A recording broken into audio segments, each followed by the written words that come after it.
Huge thank you to Anchor.fm for sponsoring today's episode. How's it going, everyone listening? This is the first official episode of the League RX podcast, hosted by me, Trevor Lorem. And today it's just me, but we might, in the next couple of episodes, have a few guests coming on. And today's topic is going to be about how exactly I got started with YouTube and some updates about current news. So let's get right into this. So the biggest question I get asked a lot is how exactly did I start YouTube and what tools I had at my disposal when I officially started. I officially started YouTube June. I'm probably going to get this wrong, and it's a good thing that I have a computer in front of me to look this up, because I believe I officially started YouTube June 30th, 2014, and my current channel views is 2,653, along with my other channels such as Six Blocks Under, Revere Studios, bunch of other ones I'm not going to name because a lot of them are dead now. So originally when I started, I didn't really know exactly what I wanted to start with, so I just did a simple Roblox video, and that was like one of my first ever videos that I did. I don't think it has a lot of views on it, but that was one of the first videos that I have ever done. So if anyone was wondering what my first ever video was, that was it.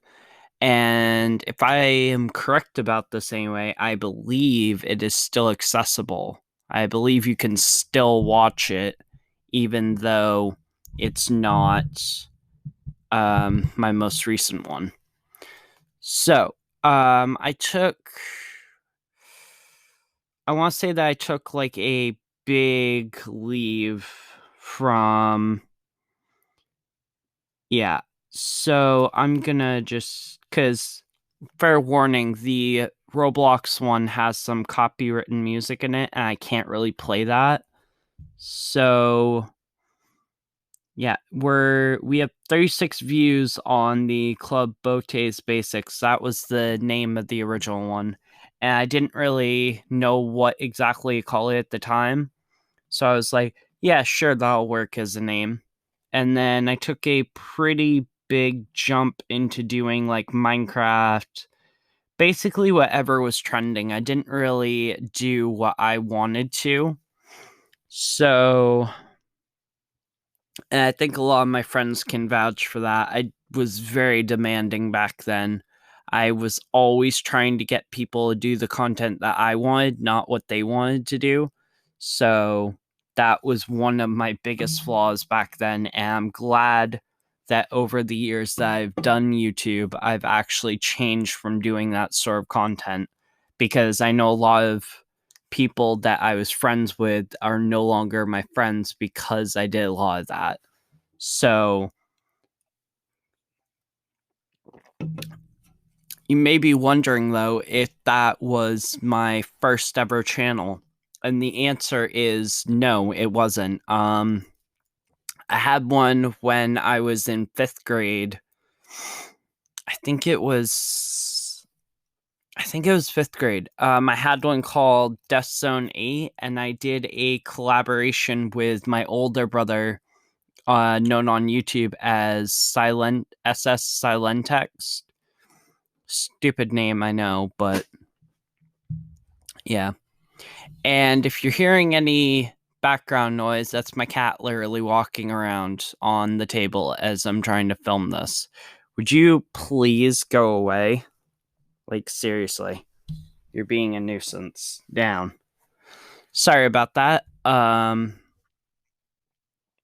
So, yeah, that's basically how I got started. I did a lot of sort of like mini videos over on that channel, and any kind of videos that I was like, I wanted to create a proper channel for and do like actual videos, um, basically became my goal. And on June 30th, I think I said, yeah, June 30th, 2014, I officially created the channel known as Death Zone. Death Zone, yeah. And since then, it has grown. It hasn't grown a lot, but I'm up 50 subscribers. At one point, my channel stayed at, I want to say 15 for at least 3-4 years or so.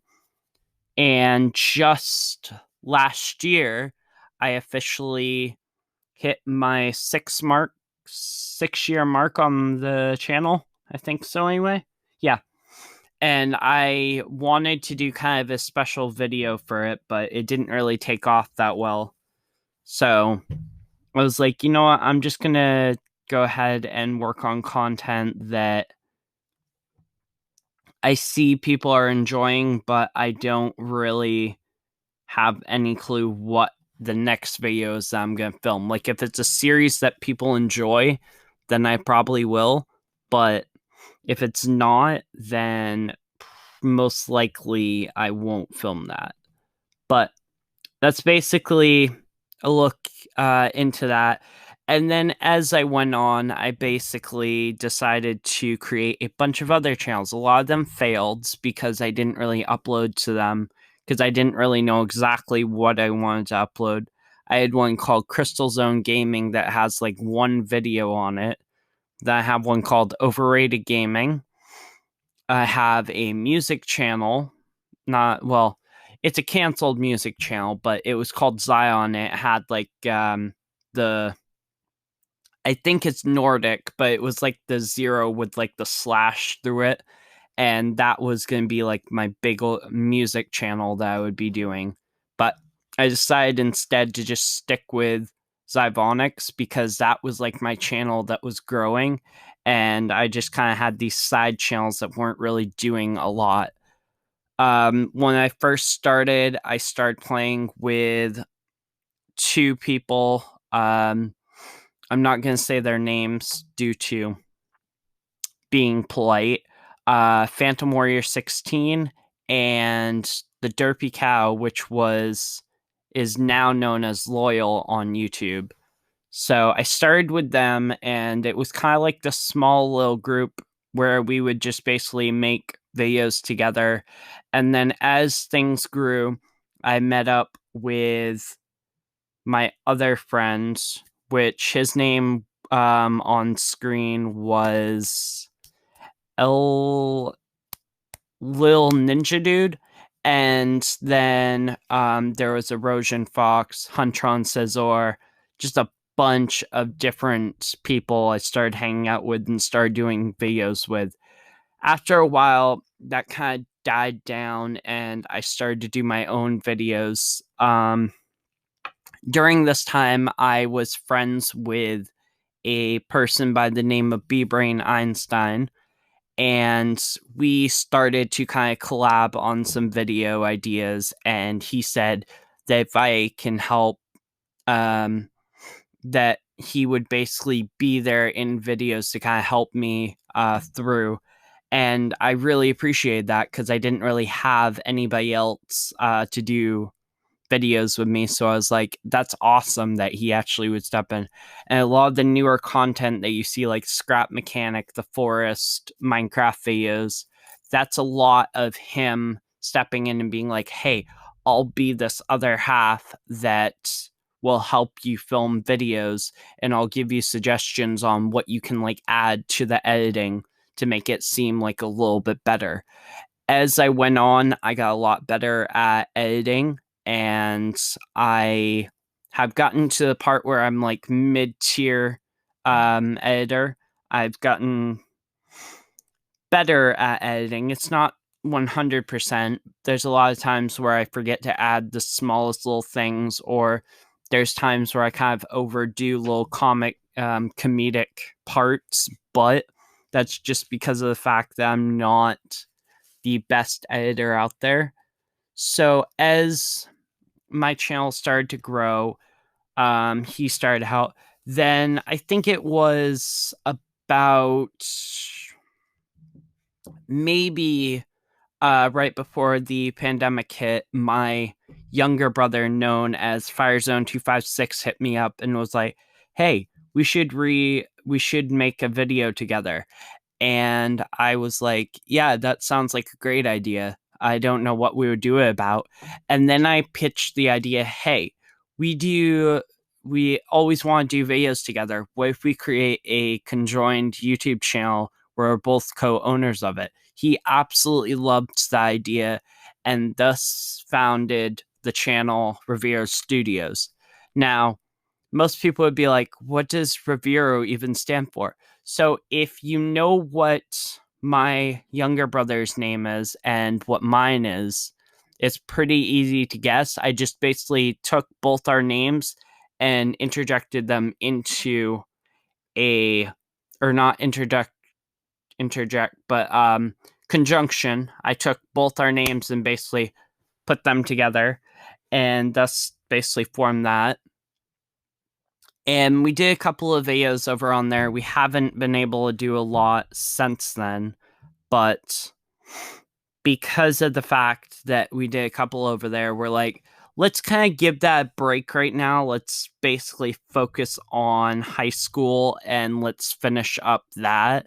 And then maybe if we want to, we can take a step back into doing the Revero Studios channel. For those who are listening, probably most people don't know this. I don't know if I've said it a lot on my channel, but I am a senior in high school. I'm not going to say what school I go to because that I don't need people knowing that. But along with me and my younger brother, he goes to a different school than I do. And along with me, like I was talking about, all my friends go to the same school that I do. And it's just been one crazy ride for me because when I first started doing YouTube, I had massive anxiety about being in front of the camera. And it's one of the reasons that I almost basically quit YouTube and all, because I was like, I don't enjoy being in front of the camera. But as the pandemic and quarantine started to roll around, I started to notice myself open up more and be more present to inviting people and letting them get to know who I was and having more people hang around me. And as that has happened, I've kind of opened up more to the idea of the fact that I have the channel and I want people to see my creative energy flowing on camera. So whenever I get a chance, I'll basically, you will see in videos if I'm like laughing or I think something's funny, or you see me do something like really stupid, you'll see my actual emotions come out, not just something that I'm putting on as a stage thing just for camera. And it's really helped people kind of be like, okay, so this is literally how he is, and this is how he reacts to stuff, how he feels about different videos and that sort of thing. My newest video, which is coming out, well, if you're listening to this, it came out on Monday. It's literally me reacting to all my old videos. And let me tell you, from a creator's point, a YouTube point, being a YouTuber, it literally feels like watching your own content and like just cringing at it, because there's certain things in it where I'm like, oh, well, I could have done that better. And oh, God, not that part. And it's just the most nightmarish feel thing ever, because when you first start out, your content's probably not that great, but as you make more videos, you get more comfortable with the camera, you get more comfortable doing videos with people, and it helps kind of grow your characteristics, your emotion towards stuff, your feelings, and all that. And it really helped me because it helped me go from being a shy little 12-year-old boy to literally being a person that opens up to people and lets them know, hey, this is how I feel about a certain thing. And I'm not sure how you're going to react to this, but this is my take on this feeling. And most of the time, people normally understand that because I'll say stuff and it's like, oh, that was funny, or that was actually a really good conversation. And it's really just, it's been great because it helps so much that people are enjoying talking to me and I don't feel like a shy introvert. I feel more like a extroverted introvert more than when I was younger. I felt like an introverted introvert. It really has helped so much for me, and it's helped with my sanity 100%. I remember there was a time during quarantine where I was like, I can't take it. I I need to see people. I need to meet up with people. This is literally killing me on the inside. Because yeah, there was the thing where I could like go to Walmart every so often, or I could go for a walk or be in my house. But that was the three places that I could basically go. I couldn't go hang out with friends or anything like that, and it really ate me up on the inside.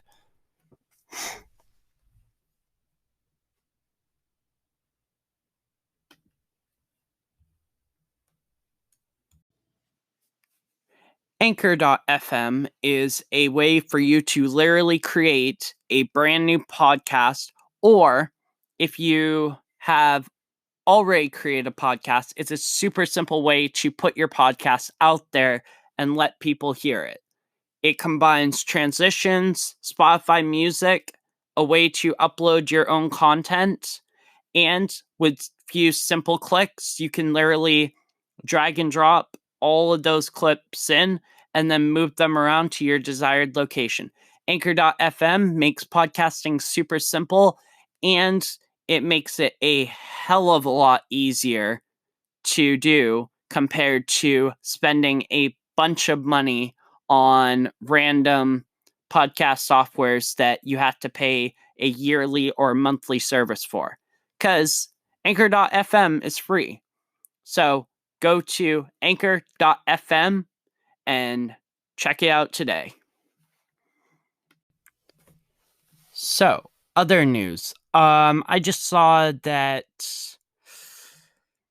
I think it's June 9th, if I'm not mistaken.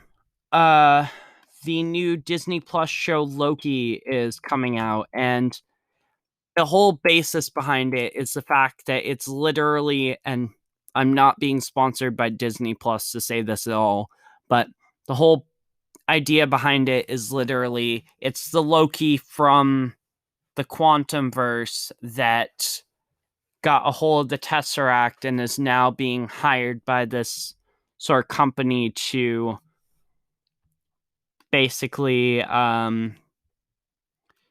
do something.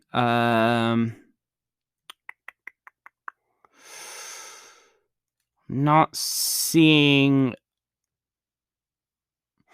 but it comes out June 9th, 2021, and it looks really good. I was a pretty big fan of WandaVision. Um, the Falcon and the Winter Soldier could have been a little bit better. That was one of those ones that was like, I don't know about that. It's just that movie, that series. I keep thinking it's a movie because there's so many movies on Disney Plus. That series literally felt like it could have had more. I don't understand really why Um, it just felt like it was super slow. It didn't feel as fast paced as WandaVision did. Um, I think another thing that I was also kind of thinking about when I was watching that, I was like, where I know Black Widow is coming out as well. And I was like, when are they going to explain whatever happened after? Because the Falcon and the Winter Soldier is basically an explanation of after Endgame. But, like, where's the whole sort of universe going to go? Most people are thinking, because they've read a lot of the comics, that it's going to be going towards like a galaxy theme where it's basically Captain Marvel. I can't think of his name. Adam Warlock and that sort of universe. And yes, I can kind of see it going that way, but at the same time, I don't really know how well fans from knowing about like Guardians of the Galaxy, Thor, the Avengers are gonna appreciate them taking a completely different direction. We'll have to see. But I think another thing that is actually kind of interesting is that Rugrats is literally getting a reboot by Paramount Plus. And I was like, I saw that when I was younger. That was more something that my mother enjoyed, but I was like, yeah, I think I'm all set with that. Paramount Plus is really doing a bunch more reboots of old shows. And yes, I support where they're coming from, but at the same time, it's like they're classics. Leave them be. You don't have to remake them thinking that you can make them better than they originally were. Speaking of which, I have to say, I was a pretty big fan of the new Mortal Kombat movie that just came out, I want to say about a month ago or so, because we're in May right now, so a couple of weeks ago, actually. I was a really big fan of that movie. I liked that it took place in a different era than the original Mortal Kombat um, with Shao Kahn and I. The names are so hard to remember because it's like you have the certain ones that are based off the games, but then you have the other universe where it's like Johnny Cage, Sonya Blade, Liu Kang, Shao Kahn, and all those, Raiden, and it's like so hard to remember because there's technically two different universes, but because of the whole new one with the new Mortal Kombat movie, it feels like they've added in a third universe in a different sort of era as the original Mortal Kombat games or movies. And it feels better, honestly. I thought the movie came together really well, and I'm excited to see what else is going to be happening because my hope is that they create a second one from that because the first one was really good.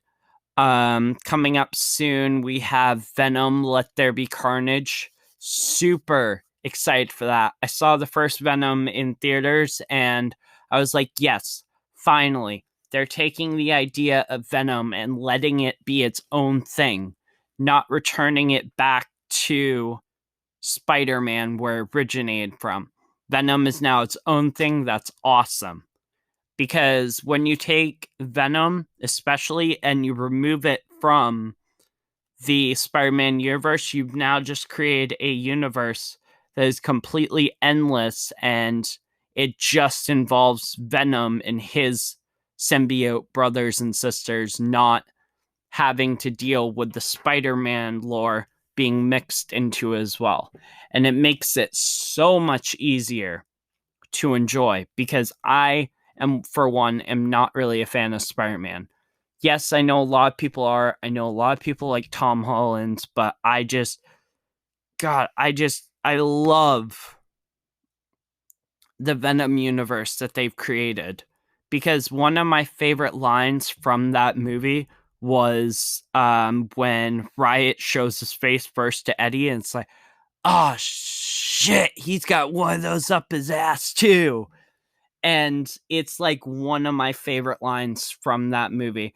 I think one of my favorite scenes by far from that movie was where Venom attached himself to the rail and freaking launched Eddie over the railing while they're in the motorcycle chase. That was amazing. I definitely am excited to see what they're going to be doing for Let There Be Carnage. And hopefully, and I mean this seriously, hopefully they don't screw it up, because I would not be happy about that at all.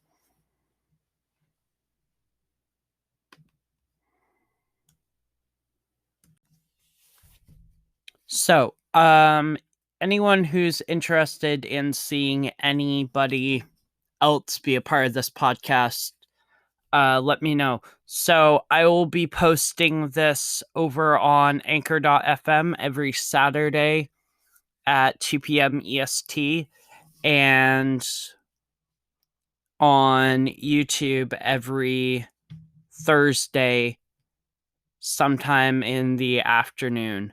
So for anyone who, or technically, I'll be technically posting it the opposite way. So for anyone who's on YouTube, you'll see it Saturday. And for anyone who's over on anchor.fm listening to this, you'll see on Thursday. So anyone who is watching this over on YouTube and has any suggestions for who you might want me to bring on to kind of talk about certain things on this podcast, then let me know. Again, if you're hearing noise, that's literally my cat being a nuisance. Please stop. But yeah, that's pretty much gonna wrap up this podcast. I know it was a little bit short, and the next one will be longer. Definitely be sure to, because I wrote it out a little bit. I didn't really do a lot for the first one because I didn't really want to overload it. But that's going to do it for this first one. Stay tuned for the next episode coming out Thursday for anyone listening on anchor.fm. And for anyone that's listening on YouTube, you can catch these episodes every Saturday at 2 p.m. EST. That's going to do it. This has been Trevor signing off, and I will see you guys in the next episode. This has been the League RX podcast, and I will see you guys next time.